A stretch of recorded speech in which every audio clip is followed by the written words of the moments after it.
एक वैज्ञानिक प्रयोगशाला, जहां एक पारदर्शी टैंक में अंधेरे का एक टुकड़ा कैद है जो एक खतरनाक परजीवी है।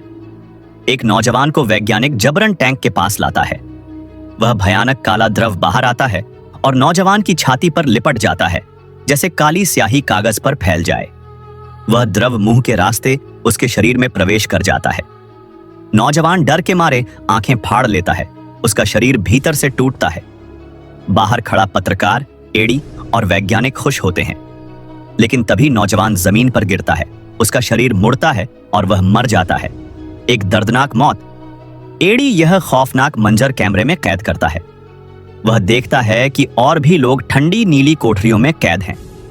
एडी भागने की कोशिश करता है, तभी एक कोठरी में बंद बेघर महिला उसे पहचानकर चिल्लाती है। एडी उसे बचाने के लिए रुक जाता है। एडी हथौड़ा उठाकर कांच तोड़ देता है। महिला बाहर आती है और बचाव के बदले एडी पर हमला कर देती है। तभी महिला के शरीर से वह काला परजीवी निकलकर एक बिजली की गति से एडी के शरीर में प्रवेश कर जाता है। महिला शांत होकर प्राणहीन जमीन पर गिर जाती है। एडी के शरीर में परजीवी का वास हो चुका है। वह सुरक्षा कर्मियों को देखकर डर जाता है, पर अचानक उसमें अमानवीय शक्ति जाग उठती है। वह सुरक्षा कर्मी को जोरदार टक्कर मारता है और दूसरे को गिरा देता है। एडी एक भारी दरवाजा तोड़कर जंगल में भागता है। पीछे से गोलियां चलती हैं।